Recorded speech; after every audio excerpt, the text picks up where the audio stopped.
जय हिंद वंदे मातरम। मुंबई इंडियंस की कल जो प्रेस कॉन्फ्रेंस हुई है जिसमें कि हार्दिक पांड्या ने रोहित शर्मा के ऊपर पूछे गए सवाल को इग्नोर कर दिया एक इशारे के कारण, वो प्रेस कॉन्फ्रेंस आने वाले एक लंबे समय तक चर्चा में रहेगी, ये बात हम सबको पता है। लेकिन इस बार के आईपीएल में सबसे ज्यादा दिल दुखाने वाली बात है वो ये कि रोहित शर्मा को हम हार्दिक पांड्या की कप्तानी में खेलते हुए देखेंगे। लेकिन अब हमको कहीं ना कहीं एक इस बात को भी एक्सेप्ट करना पड़ेगा कि यार ये चीज होने वाली है। और एज अ व्यूअर शायद मैं इस चीज को एक्सेप्ट ना कर पाऊं, बट अगर मुझे क्रिकेट को फॉलो करना है, अगर मुझे क्रिकेट देखना कंटिन्यू करना है, तो मुझे इस फैक्ट को भी मानना पड़ेगा कि हार्दिक पांड्या ही अब मुंबई का कप्तान है और रोहित शर्मा कप्तान नहीं है। अगले आईपीएल के पहले मेगा ऑक्शन होगा, उसमें रोहित शर्मा की किस्मत उनको कहां लेकर जाती है, वो एक देखने वाली बात जरूर होगी। क्योंकि मुंबई अगले 3 साल के लिए अपनी कोर टीम को रिटेन करेगा, ऑब्वियस सी बात है। अब उसमें रोहित शर्मा आते हैं नहीं आते हैं ये एक अलग मैटर होने वाला है, क्योंकि जसप्रीत बुमराह, हार्दिक हार्दिक पांड्या और आई बिलीव सूर्य कुमार यादव को तो ये लोग अपने मेन कोर में रखेंगे ही। इसके अलावा किसको रखते हैं ये एक देखने वाली बात होगी। बट अब हम इस चीज को जितनी जल्दी एक्सेप्ट कर लें कि हार्दिक पांड्या ही मुंबई के कप्तान है, उतना ज्यादा हमको गेम एंजॉय करने में मदद मिलेगी। But still, being a hardcore Rohit Sharma fan, इस चीज को एक्सेप्ट करना मेरे लिए थोड़ा सा कठिन है। बट अगर हम थोड़ी देर के लिए एक हाइपोथेटिकल सिचुएशन को समझें कि भाई अगर हार्दिक पांड्या को मुंबई ने अपना कप्तान बनाया है, तो किन पैरामीटर्स के कारण बनाया है, क्या देख के बनाया है, और क्या उनकी फ्यूचर प्लानिंग है, इन चीजों को अगर हम समझें, तो आपको कहीं ना कहीं ये चीज फील होगी कि Hardik Pandya can be the captain जो मुंबई इंडियंस को एक बार फिर से ट्रॉफी जिता सकते हैं। मतलब कि आईपीएल की ट्रॉफी का जो सूखा मुंबई के कैबिनेट में मचा हुआ है उसको खत्म कर सकते हैं। दरअसल आईपीएल में सबसे ज्यादा ट्रॉफी जीतने के मामले में सीएसके के साथ साथ जॉइंट आईपीएल में मुंबई के पास में है 5 ट्रॉफी जीतने का। सबसे जल्दी आईपीएल की 5 ट्रॉफी जीतने का खिताब भी रोहित शर्मा के साथ ही है। अब ऐसे में 2020 के बाद से आई थिंक मुंबई कोई भी आईपीएल का खिताब जीती नहीं है। खुद का रोहित का भी फॉर्म काफी क्वेश्चंस में रहा था। ऐसे में हार्दिक पांड्या जब आउट ऑफ फॉर्म रहे तो इनको 2021 के मेगा ऑक्शन के बाद में टीम से चलता कर दिया गया था। लेकिन उसके बाद कहते हैं ना कि जिसकी किस्मत में जो होता है वो आप छीन नहीं सकते। उसी साल गुजरात का गठन हुआ, गुजरात टाइटंस का गठन हुआ और कप्तान नियुक्त किया गया हार्दिक पांड्या को। हार्दिक पांड्या ने उसके बाद पहला सीजन जितवाया गुजरात को, और उसके बाद अगला सीजन जो था उसमें रनर अप रहा, जिसमें कि पिछले सीजन में हमने देखा कि धोनी की टीम जीती थी। तो अगर हम इन सिनेरियोज को समझे तो काफी चीजें ऐसा लगता है कि शायद हार्दिक की ओर पॉजिटिविटी को लेकर ही इशारा कर रही है। दरअसल 15 दिसंबर 2023 का दिन मुंबई इंडियंस फैंस के लिए, यकीन मानिए, किसी सदमे से कम नहीं था। करीब 3 हफ्ते पहले तक जिस फैसले की खुशी वो मना रहे थे, 15 दिसंबर के बाद से ही उस पर सबसे ज्यादा गुस्सा और नाराजगी जाहिर कर रहे हैं। 26 नवंबर को मुंबई इंडियंस ने सनसनीखेज ट्रेड डील में गुजरात टाइटंस के कप्तान रहे हार्दिक पांड्या को टीम में वापस शामिल कर लिया था।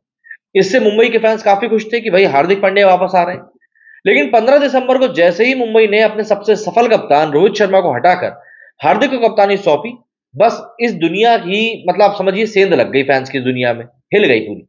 मुंबई फैंस तब से ही बुरी तरह नाराज है, लेकिन उनकी नाराजगी के बावजूद ये बात कहीं ना कहीं सच है कि हार्दिक की वापसी उनके लिए सफलता की गारंटी से कम भी नहीं है।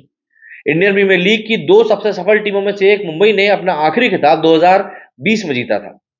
हार्दिक पांड्या तब टीम का ही हिस्सा थे।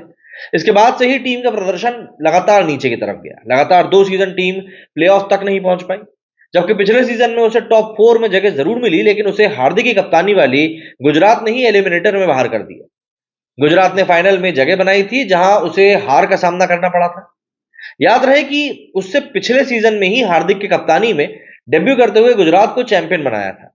मुंबई इंडियंस छोड़ने से पहले हार्दिक पांड्या ने इस फ्रेंचाइजी के साथ तकरीबन 7 सीजन बिताए थे और 4 खिताब जीतने में मदद करी थी। इन सभी में हार्दिक का योगदान किसी से भी कम नहीं था, क्योंकि एक तेज बॉलर होने के नाते, तेज बॉलर ऑलराउंडर होने के नाते, वो एक बहुत ही बढ़िया और विस्फोटक बल्लेबाज भी थे। एक बढ़िया ऑलराउंडर, ऐसा ऑलराउंडर जो डेथ ओवर्स में खासतौर पर अहम रन बटोरने की काबिलियत रखता है। मुंबई इंडियंस को उन्होंने अपनी इसी काबिलियत से काफी ज्यादा बैलेंस दिलाया था, और इसकी एक और बड़ी वजह थी उनका इंडियन टीम का ऑलराउंडर होना, जिसके दम पर मुंबई की टीम बॉलिंग डिपार्टमेंट में 2 फॉरेन बॉलर्स के साथ में उतरती थी। हार्दिक के ऊपर काफी ज्यादा रिलाय करती थी, और इन सीजनों में ये उनकी सक्सेस रेट के बढ़ने का एक बहुत बड़ा कारण भी रहा था। मुंबई के लिए पिछले 2 सीजन काफी ज्यादा अहम रहे, क्योंकि तेज गेंदबाजों की चोट के कारण काफी ज्यादा परेशानी हुई, लेकिन इसमें हार्दिक की गैर हाजिरी का भी एक बहुत बड़ा फैक्टर रहा। जिसकी वजह से उनकी टीम का बैलेंस काफी ज्यादा बिगड़ा। हार्दिक पांड्या की जगह भरने के लिए मुंबई ने कायरन पोलार्ड, कैमरन ग्रीन और टिम डेविड का इस्तेमाल किया। पहली बात तो ये तीनों ही फॉरेन प्लेयर्स हैं, और दूसरी बात, बॉलिंग में उनका वो धार नहीं था जैसी हार्दिक के पास थी। बॉलिंग में धार ना होना इन प्लेयर्स के लिए कहीं ना कहीं सिरदर्द भी साबित हुआ। जो हार्दिक के लिए मुंबई करते थे वो ये बॉलर्स कर नहीं पाए। दूसरी तरफ हार्दिक गुजरात के लिए ये काम बखूबी करते रहे।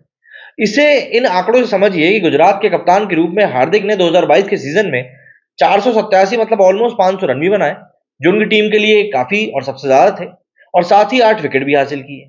टीम इस सीजन में चैंपियन बनी। इसके अलावा 2023 के सीजन में भी उन्होंने 350 रन बनाए और 3 विकेट लिए।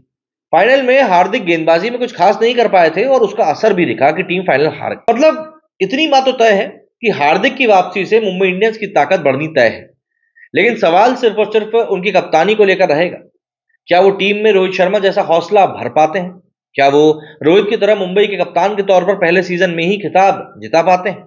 सबसे बड़ी बात, क्या वो ड्रेसिंग रूम को एक बार फिर से एकजुट रख पाएंगे? क्योंकि रोहित शर्मा जैसा दिग्गज मौजूद होने के कारण कहीं ना कहीं पूरी टीम इस फैसले से खुश नहीं है कि रोहित शर्मा को कप्तानी से हटाया गया है। ईशान किशन जैसा युवा खिलाड़ी अपने करियर के पिछले कुछ महीनों के हालातों से काफी ज्यादा खुश नहीं है। सबसे बड़ी बात, क्या वो मुंबई के फैंस का दिल, मतलब हार्दिक पांड्या, क्या मुंबई के फैंस का दिल और सपोर्ट फिर से जीतने में सफल हो पाएंगे? इन सब के लिए हार्दिक को ना सिर्फ खुद अच्छा खेलना पड़ेगा, बल्कि टीम को खिताब के और ज्यादा करीब भी ले जाना पड़ेगा। और अगर पिछले 2 सीजन किसी बात के गवाह रहे हैं, तो वो यही है कि हार्दिक की वापसी मुंबई के लिए सफलता की गारंटी बन सकता है। बस अब देखना यह पड़ेगा कि हार्दिक इस उम्मीद के ऊपर कितना खरा उतरता है। मेरे इस वीडियो फिलहाल उतना ही। जय हिंद, जय भारत।